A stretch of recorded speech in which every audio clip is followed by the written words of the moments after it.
안녕하세요, 탈미드입니다. 이번 시간엔 The Left Arm and Wing, 왼쪽 팔과 날개에 대해서 보도록 하겠습니다. 샤랄 길굴림 Chapter 35, Section 3가 되겠습니다. Now we'll explain the left arm and wing and which is the root of Cain, from which you can understand the right of Abel. 이번 시간에는 우리가 가인의 뿌리에서 비롯된 왼쪽 팔과 날개에 대해서 구체적으로 살펴볼 것입니다. From which 그렇게 되면 이제 가인의 측면을 이제 어떻게 보면 비교군으로 두어서 you can understand the right of Abel. 오른쪽 측면인 아벨의 부분도 역시 이해할 수 있게 될 겁니다. As said, Cain is from the left wing limb of Adam, in which there are three levels, flesh, tendons, and bones. 우리가 이전 영상에서 이야기한 바 같이 가인은 아담의 왼쪽 날개, 즉 아칠루트계에서는 왼쪽 날개라고 불려집니다. 그리고 그 왼쪽 측면은 구체적으로 flesh, tendons, and bones, 피부와 근육과 뼈로 이루어져 있습니다. In all five partsufim of Bria Yetzirasia, there is a root of Cain in the left arm and left shoulder. 그런데 이 가인의 측면에서도 브리아 예츠라 아시아계에 있는 5개의 파르추핌들은 왼쪽 팔과 왼쪽 어깨로 분류됩니다. 그러니까 어깨가 있고 팔이 있다는 것이죠. But 그러나 there is no level of wing. 그러나 하위의 세계에는, 즉 브리아 예츠라 아시아 세계에는 날개의 측면은 존재하지 않습니다. However, 그러나 in the five partsufim of Atzilut, there is the level of shoulder, comprised of flesh, tendons, and bones, and the level of wing. 그러나 아칠루트계에 있는 5개의 파르추핌 가운데에는 피부와 근육과 뼈로 구성된 어깨 측면뿐만 아니라 날개 측면도 존재합니다. Thus, we find that all roots from this second level of Cain have the level of shoulder with flesh, tendons, and bones, as well as the levels of wing which comes out from them. 따라서 이러한 사실에서 우리가 알 수 있는 점은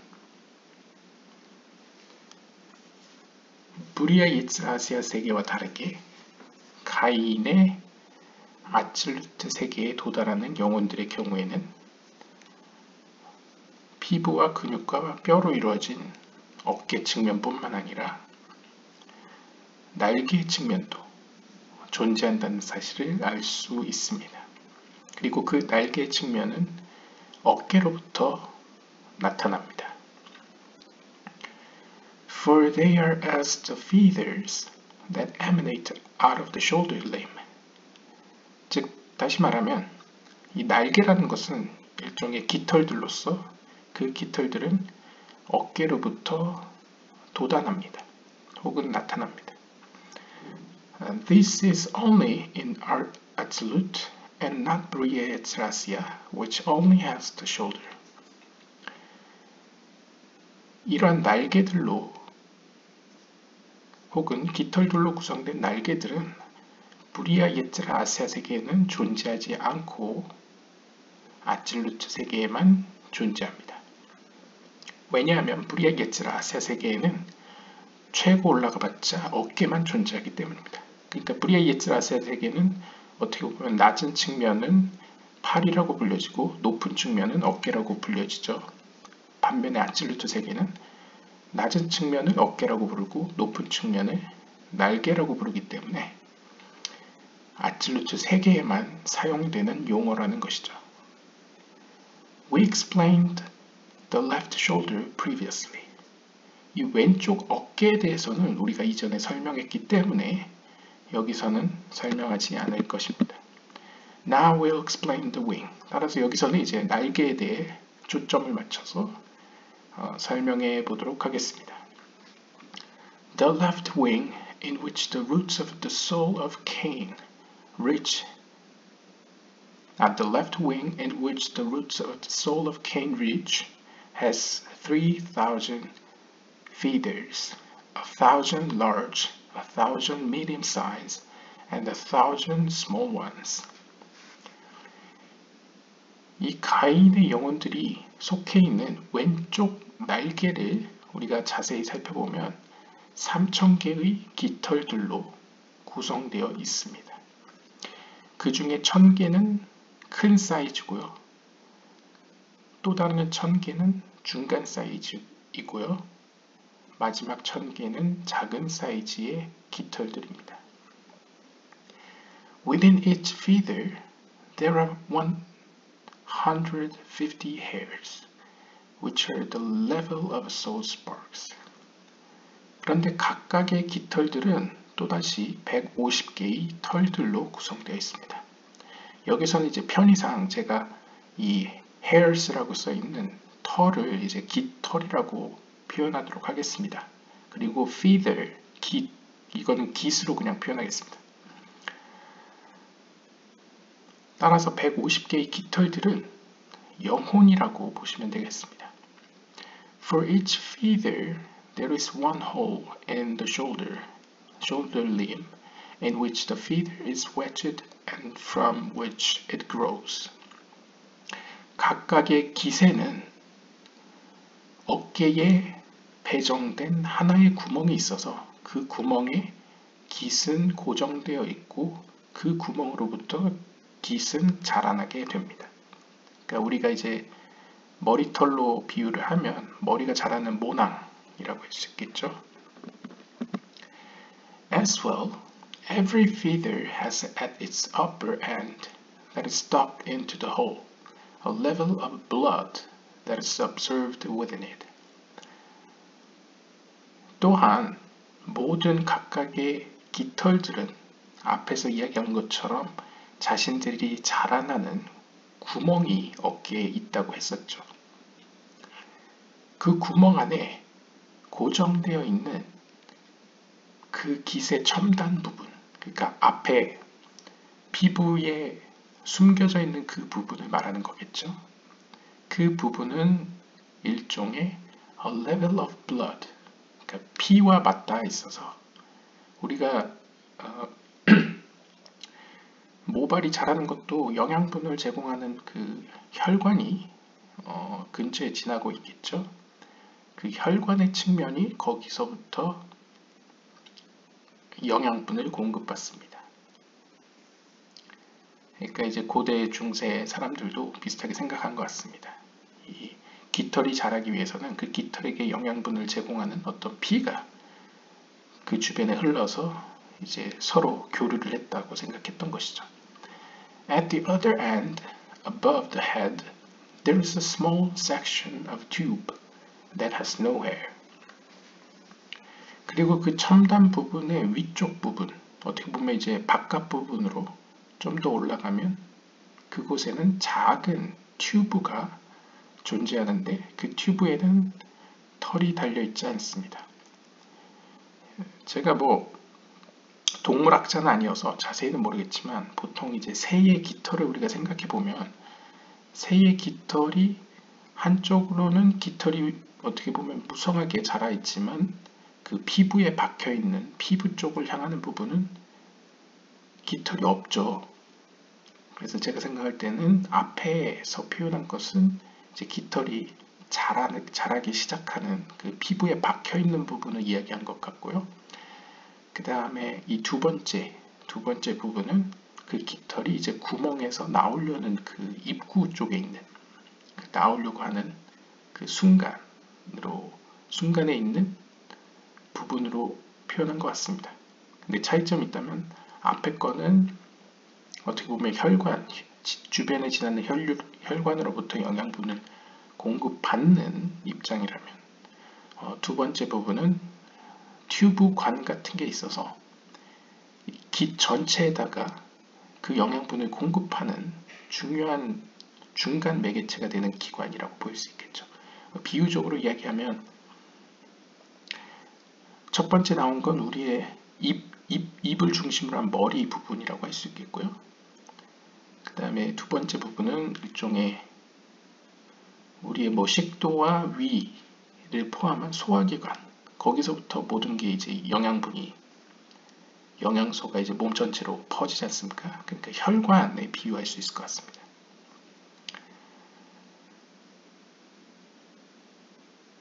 Beyond this, hairs sprout from both sides until the end of the feather, of which there are large long hairs and small short hairs. 그리고 그 너머로, 그러니까 그 너머라는 거는 이제 피부 바깥으로 이제 삐져 나오는 부분이죠. 그곳에는 털이 나기 시작하는데요. 이때 털은, 즉 깃털은 양 갈래로 나기 시작합니다. 그래서 깃 끝까지 다 나게 됩니다. 그래서 우리가 비둘기 깃털이나 새들의 깃털을 보면 밑에서부터 피부에 박혀있는 부분부터 보시면 털이 하나도 없다가 어느 지점부터 털이 갑자기 무성하게 나기 시작하죠.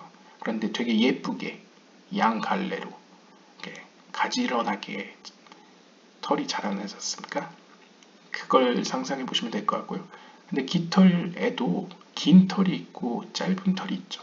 그 다음에 솜털 같은 것도 있고 굉장히 빳빳한 물이 묻어도 물을 튕겨내는 어떤 그런 깃털도 있습니다.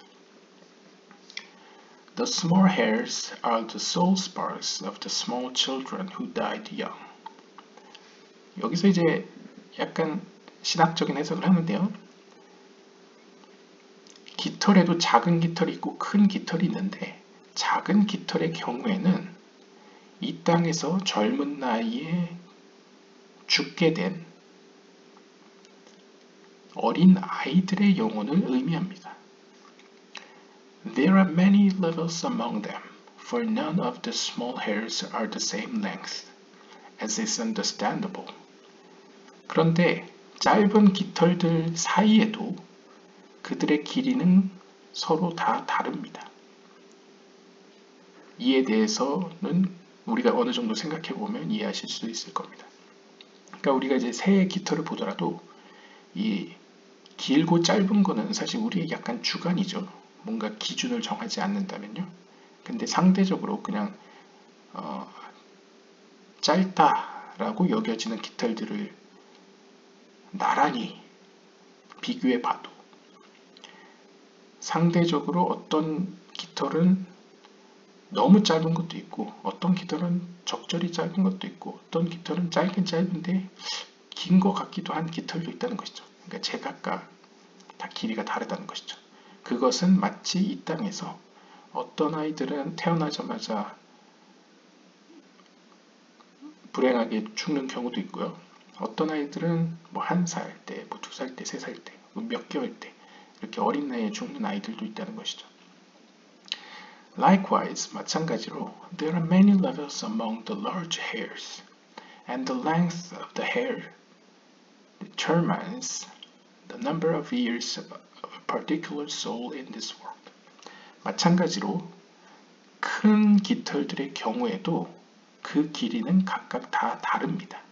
그런데 중요한 것은 그 길이는 이 땅에 살아가는 그 영혼이 누리게 될 수명과 관련되어 있고 그 수명을 결정합니다. 그러니까 고대 중세 카발락자들은 여기서 이제 깃털이라는 어떤 비유를 통해서 이 땅에 보내진 영혼들이 이 땅에서 살게 되는 어떤 횟수 혹은 수명을 이제 깃털의 길이로 지금 표현하고 있다고 생각하시면 되겠습니다. 아마도 이제 제 추정에는 자연적으로 죽음을 맞이했을 때의 그 수명을 얘기하는 거겠죠. 뭐 갑작스런 급변, 급사나 뭐 이런 게 아니고요. Know that the feather itself is a much higher level than the hole from which it sprouts, and the blood that is observed within it, and the beginning of the tubing that is stuck in the hole. 여기서 또 재밌는 이야기를 합니다. 깃이라는 그 자체는 그 깃이 자라나는 구멍보다도 영적으로 더 높고요. 심지어 그들에게 영양분을 제공하는 피 혹은 그 깃털이 영양분을 흡수할 때 빨아들이는 그 피. 그러니까 여기서 비유적으로 이제 깃털이 실제로 피를 빨진 않죠. 영양소만 가져가겠죠. 인간으로 비유하면 이제 모발이 우리의 빨간 피를, 헤모글로빈이 있는 피를 빨진 않지 않습니까? 근데 영양소를 얻어서 그 영양분을 이제 모발이 제공하는 거죠. 그런데 비유적으로, 여기서 비유적으로 이제 그 영양소도 이제 피라고 간주했을 때 그 깃은 깃이 자라나는 구멍보다도 혹은 모낭보다도 깃이 영양분을 얻는 그 피보다도 그 다음에 그 깃이 영양분을 모든 깃털로 보낼 수 있게 하는 그 튜브의 시작 첨단 부분보다도 더 높다라고 표현합니다. 그러니까 높다라는 것은 영적으로 더 중요하다라고 이해할 수 있을 것 같은데요. 세피로 체계로 제가 비유를 하자면 이 깃이라는 것은 어떻게 보면 제이란핀이라고도 볼 수 있을 것 같습니다. 그러니까 영양소를 제공하는 이 피라고 표현되는 부분은 케테르나 호크마에 비유될 수 있을 것 같고요.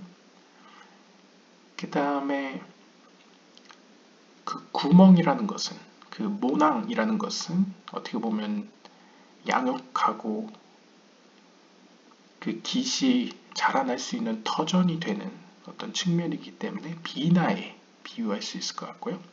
그 다음에 그 영양소 혹은 피를 온 깃털로 전달시킬 수 있는 그 튜브의 첫 시작, 즉 헤세드라고 볼 수 있을 것 같습니다. 그런데 깃 그 자체라는 건 티프 에레트를 중심으로 하는 제이란핀을 의미한다고 볼 수 있을 텐데요. 즉, 이 아칠루트 세계의 높은 측면에서도 그 자체에 있는 뭐 호크마, 비나, 뭐 케텔, 뭐 헤세드 같은 것들보다 이 제이란핀 혹은 티페레트가 더 기능상 중요하고 그 중요도 때문에 영적으로 더 높은 수준이다 정도로 이해하시면 될 것 같습니다. It is also a much higher level than the hairs that grow from both sides and the long hairs that come out from the small ones. 그리고 또 그 깃은 그 깃이 깃답게 만드는 깃털들보다도, 즉 깃에서 양갈래로 자라나는 깃털보다도 그 깃이 더 영적으로 높다, 즉 영적으로 더 중요하다라고 이야기합니다. 뭐 이것도 역시 깃이 없었다면 깃털이 없었을 테니까 뭐 중요하다고도 표현할 수 있겠고요. 깃털은 상징적으로 말쿠트라고도 볼 수 있을 것 같습니다.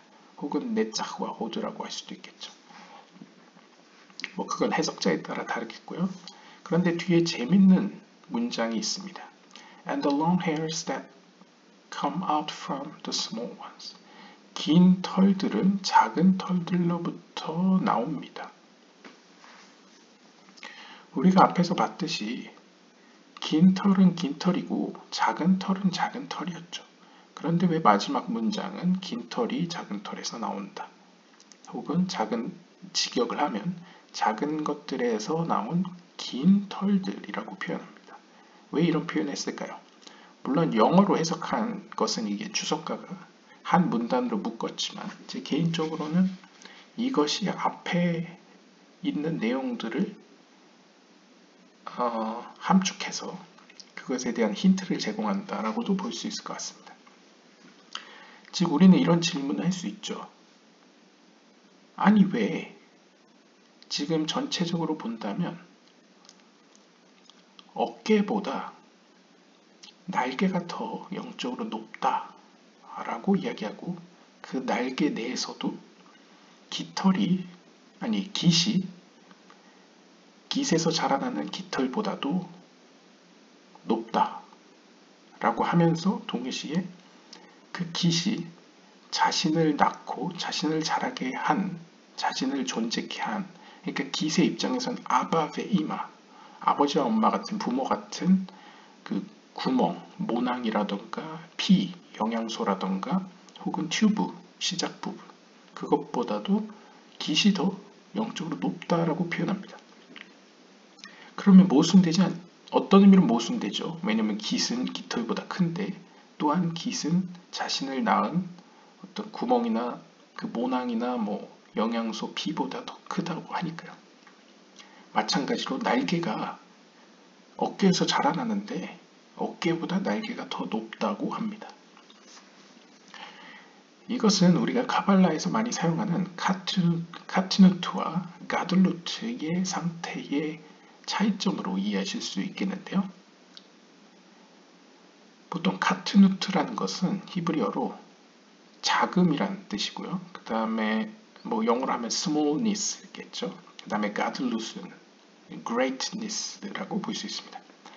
그리고 그걸 우리가 이해하기 쉬운 비유로 하자면 카트누트, 즉 작은 상태는 우리가 영아기, 유아기 같은 어린 아이 시절을 상징적으로 의미합니다. 그 다음에 가들루트, 크다, 큼이라는 상태는 영적으로 장성하고 성장한 상태를 의미합니다. 물론 시간 순서상으로 그 다음에 인과관계적으로는 원인이자 가장 먼저 존재했었던 카트누트, 즉 어린아이 상태가 더 먼저 존재했기 때문에 영적으로 더 높은 수준이라고도 생각할 수 있겠죠.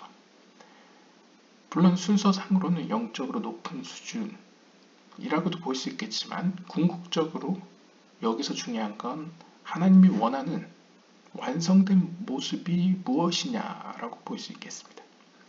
그랬을 때 완성된 형태는 가들루트에 더 가깝겠죠. 마치 비유적으로 이야기하자면 건축가가 어떤 완성된 형태의 집을 꿈꾸었을 때 그는 그 집을 실현시키기 위해서 청사진을 만들고 설계도를 작도하고 인부들을 고용하고 자재들을 구입해서 집을 짓기 시작할 것입니다. 그리고 마침내 최종적인 집이 완성되었을 때에 그 집을 자신이 구상했던 집에 대한 그 비전과 비교해 보겠죠. 그래서 걸맞으면 그것은 완성된, 더 이상 이제 더할 것도 없고 감할 것도 없는 완성된 집이 될 것입니다. 그럼 여기서 무엇이 중요한지 우리가 생각해 보았을 때 그 건축가에게 있어서 물론 다 중요하긴 하겠지만 정사진, 설계도, 인부들, 자재들 하나도 빠짐이 있었다면, 부족했다면 집은 완성되지 않았겠죠. 그렇지만 그럼에도 불구하고 기능적인 면에서, 그 다음에 목적 지향적인 측면에서는 완성된 집이야말로 그 건축주가 가장 원했던 것이죠. 그런 의미에서 가들루트, 완성된, 성장된, 완성된 혹은 성장한 어떤 영적인 상태가 오히려 영적인 세계에서는 더 크고 높다라고 표현할 수 있겠습니다. 그렇기 때문에 어깨보다 그 어깨에서 확장된 날개가 더 높다고 표현하고 날개 내에서도 깃을 자라게 한 어떤 모낭이나 피나 혹은 그 구멍보다도 자라난 깃이 더 크다라고 표현했던 것이죠. 그래서 제가 개인적으로 깃털을 뭘로 비유해야 될까 좀 애매하긴 합니다. 제가 볼 땐 깃털을 말구트로 보기엔 좀 애매한 것 같습니다. 왜냐면 말구트는 전체적으로 어떤 완성된 상태이기 때문에 깃털들이 총체적으로 모여서 그것이 하나의 날개를 구성했을 때 그걸 말구트라고 부르는 게 더 적절하기 때문에 제 개인적으로는 깃털들은 거의 네자흐와 호드 혹은 예스호드와 같은 어떤 깃의 어떤 확장된 부분 하위에 있는 세피로트로 볼 수 있을 것 같습니다. 그래서 깃 자체는 티페레트를 중심으로 하는 제이란핀으로서 어떻게 보면 하나님의 뜻을 대표하고 하나님의 뜻을 물질 세계에서 표현하고 실제하는 혹은 하나님을 대리하는 어떤 세피롯이라고 볼 수 있겠죠. 그래서 카발라적으로 표현하면 하나님이긴 하지만 하나님의 어떤 초월적인 너무 초월적인 본질은 초월적이니까 보다 이제 물질 세계에 근접해서 자신을 드러낸 측면이 이제 티페레트를 중심으로 하는 제이란핀의 모습이고 그렇기 때문에 제이란핀을 보통 많은 카발라의 이야기들이나 조아르사에 보시면 이제 왕으로 표현되죠. 그런 뉘앙스로 이해하시면 될 것 같고요. 다시 본문으로 돌아가서요. 그런 의미에서 마지막 문장인 작은 것으로부터 큰 것이 나왔다. 긴 털이 나왔다. 라는 의미를 이해할 수 있을 것 같습니다. 물론 문자 그대로 작은 털에서 긴 털이 발생됐다 할 수도 있겠지만 보다 이제 확장 해석을 하면 제가 말한 것처럼 카트누트와 가들누스의 상태로 표현할 수 있을 것 같습니다. Also, know that each feeder has kufnun 150 soul sparks, which is the gematria of kanaf. 여기서 또 재밌는 언어 유희가 등장하는데요. 우리가 앞에서 깃에 달려있는 깃털의 총수는 150개라고 했었죠. 기억이 맞는지 잠시 보겠습니다. 예, 각각의 깃에는 150개의 깃털이 있다고 했었죠. 이 150이라는 것을 히브리어로 표현하면 쿠프, 눈입니다. 왜냐하면 쿠프가 100이고 눈이 이제 50이기 때문이죠. 그런데 이 150이라는 것은 또한 날개라는 히브리어 단어 카나프와 같은 숫자 값입니다. 아마 이 날개라는 뜻 때문에 150개, 깃털이 150개라고 표현했을 것 같습니다. 논리상으로는요. This number is based upon the name Cain, which contains kufnun. 그런데 또 우연이라고 하기엔 또 재밌게도 이 카나프, 날개라는 뜻으로 150개의 깃털이 있다고 표현했는데 이 150이라는 히브리어 숫자 값은 우리가 잘 아는 그 가인에 대한 히브리어 명사 쿠프 요드 눈과 뭔가 유사한 모양을 보여줍니다. 즉 쿠프 요드 눈 중에 쿠프와 눈을 가지고 있다는 것이죠. 그럼 요드는 어디 갔느냐? 여기서 이제 주석가가 설명을 해줍니다. The yud of Cain or Cain is the surrounding light of this aspect. 여기서 요드는 둘러싸는 빛, 즉 오르마키프를 의미합니다. 즉 초월적인 빛이라는 것이죠. 모든 걸 아우르는. 우리가 전번에 봤던 하콜렐이라고 보시면 되겠습니다. 왜냐하면 카발라에서는 요드가 알레프와도 대치될 수 있기 때문에 1 혹은 10 이것이 어떻게 보면 surrounding light, 이렇게 하콜렐 혹은 뭐 오르마키프로 표현되기도 하는 거죠. 그리고 히브리어는 자주 그 발음을 도와주는 그런 모음을 붙여주는 경우가 있습니다. 그래서 뭐 점으로 표현할 때도 있고 선으로 표현할 때도 있죠. 그런 점을 만약에 넣는다면 요드가 굳이 없어도 요드가 없으면 힘들겠네요. 예, 요드가 없으면 힘든데 아무튼 뭐 가발라적으로 랍비들이 신비주의적으로 이제 해석했을 때는 카인의 이름 쿠프, 요드, 눈 중에 쿠프와 눈이 이 150이라는 숫자 값을 이루고 있다. 그리고 요드는 그것들을 둘러싸고 있는 오르마키프이다 라고 표현하고 있습니다.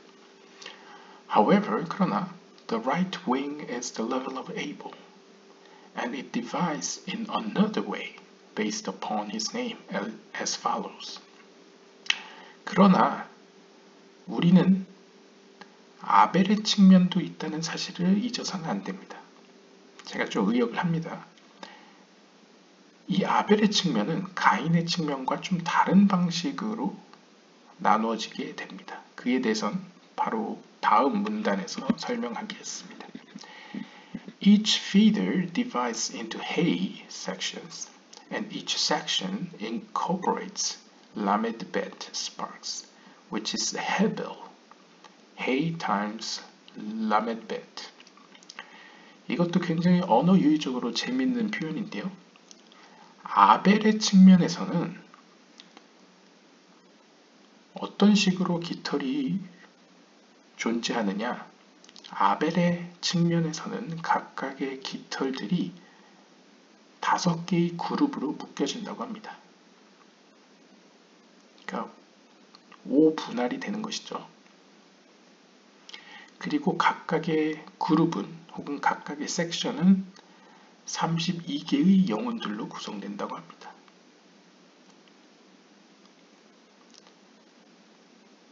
이것을 우리가 한마디로 표현하면 5개로 그룹핑한다. 즉 히브리어로 보시면 5라는 게 헤이죠. 그 다음에 32라는 숫자 값은 30이 라메드고 2가 베트이기 때문에 32가 됩니다.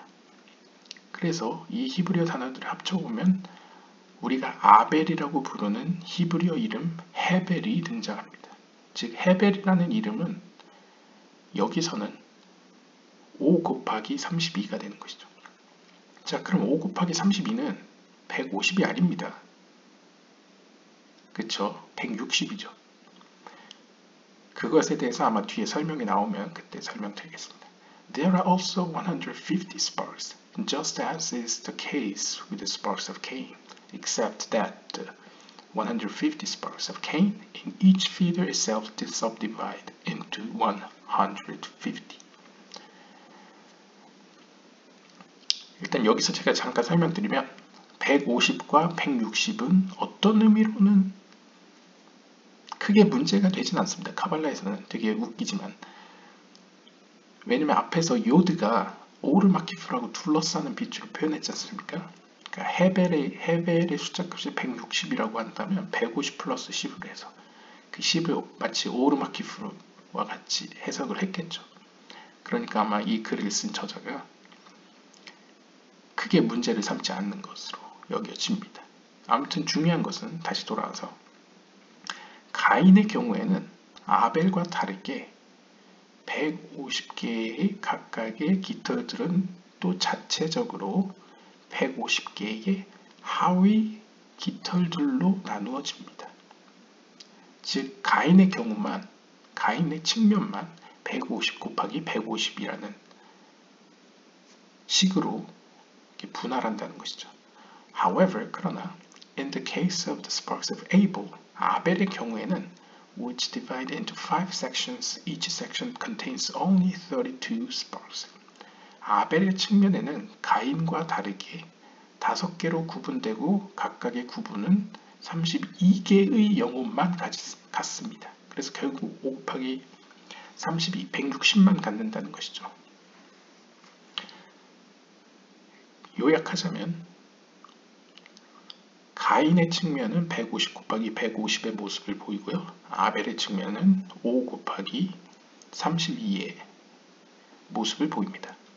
This is the only difference between Cain and Abel in regards to the configuration of the energies in the wing level. 즉 여기서 마치자면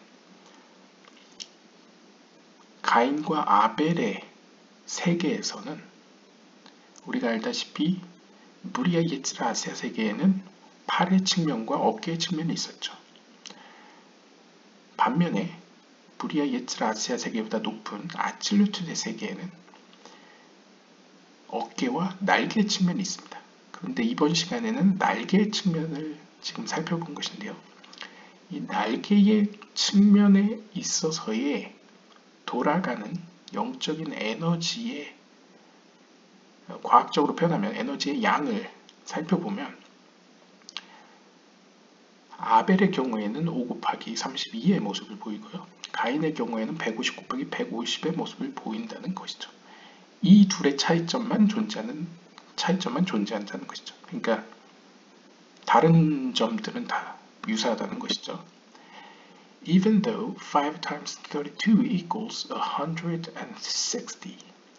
이제 여기서 주석가도 이야기를 합니다. 5 곱하기 32는 160이지 않습니까? 그러나 just as Cain or Cain with the yud equals 160. 그러나 우리가 앞에서 가인이라는 이름의 값을 생각해 보십시오. 요드가 나타나면 160이었죠. Here also, as said, Yod is the makif aspect that is not included. 마찬가지로 여기서도, 즉 아까 150이라는 표현에서는 요드가 오르 마키프, 둘러싸는 빛으로서 생략되었습니다. 즉 제가 좀 더 의역을 해서 설명드리자면 가인의 이름이 온전하게 표현되면 160이지만 만약 요드가 숨겨지게 된다면 150이 되겠습니다. 즉 다시 말해서 가인의 측면은 160 곱하기 160이 아니고 150 곱하기 150이라는 뜻은 결국 가인의 잠재적인 능력과 권위가 아직 채 완전히 발현되지 않았다는 것을 간접적으로 보여준다는 것이죠. 왜냐하면 요드가 숨겨져 있지 않습니까? 반면에 아벨의 측면은 우리가 이전 영상에 봤다시피 아벨은 가인에 비해서 상대적으로 크게 영적으로 상처를 받거나 클리포트의 영향을 받지 않기 때문에 아벨의 측면에서 모세와 같은 위인들이 나타나게 되죠. 그리고 아벨의 측면의 중요한 역할 중에 하나가 이 땅에서 가인의 측면이 하나님께로 돌아오고 거룩한 세계로 돌아오도록 도와주는 역할이라고 이야기했습니다. 그런 면모에서 아벨의 측면은 온전하게 가인이 가지고 있었던 그 능력과 권위를 자신은 숨길 필요가 없는 것이죠. 자신은 어떻게 보면 상대적으로 거룩한 세계에 가까이 있거나 거룩한 세계 안에 있기 때문에 그걸 숨기거나 혹은 스스로 자제할 필요가 없는 것이죠. 혹은 이미 발현되었거나요. 마치 비유적으로 이야기하면 적절한 비유일지는 모르겠습니다. 하지만 이제 에서와 야곱의 관계에서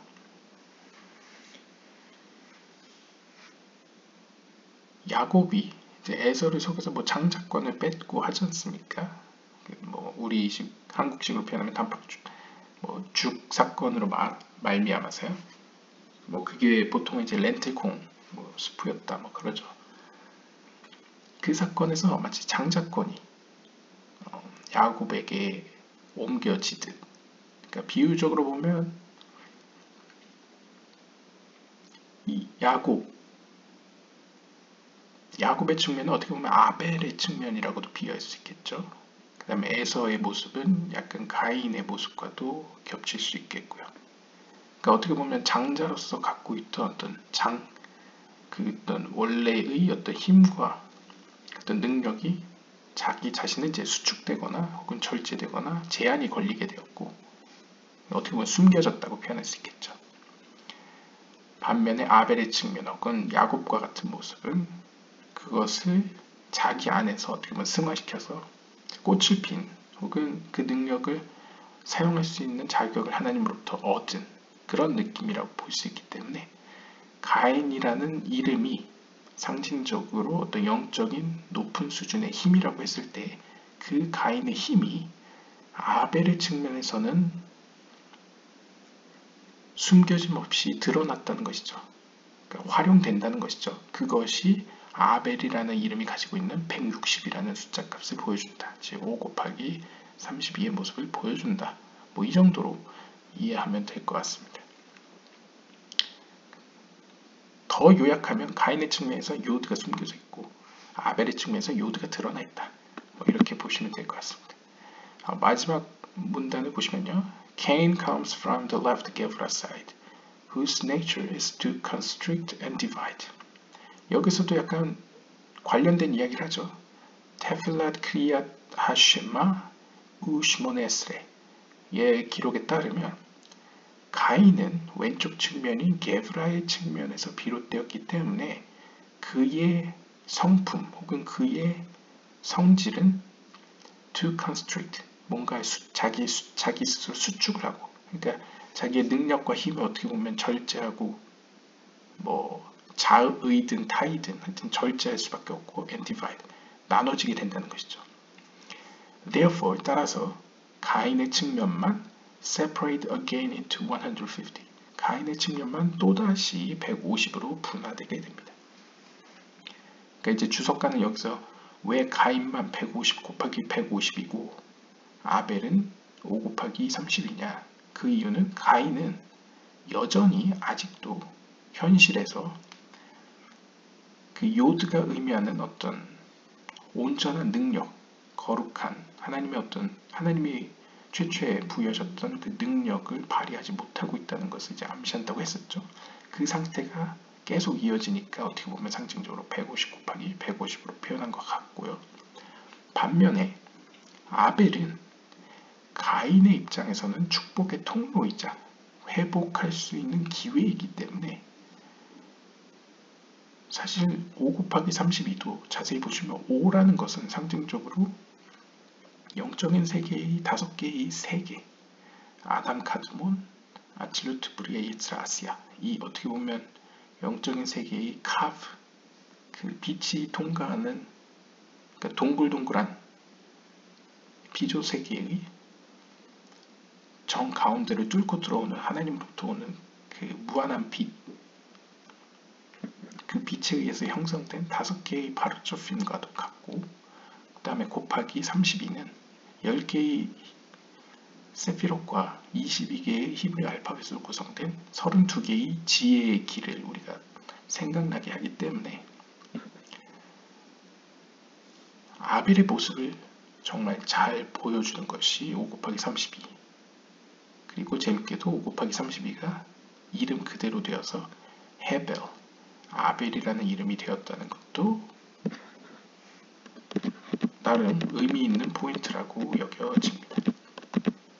네, 오늘은 이렇게 왼쪽 팔과 날개에 대해서 보았습니다. 오늘은 여기까지 보도록 하겠습니다. 감사합니다.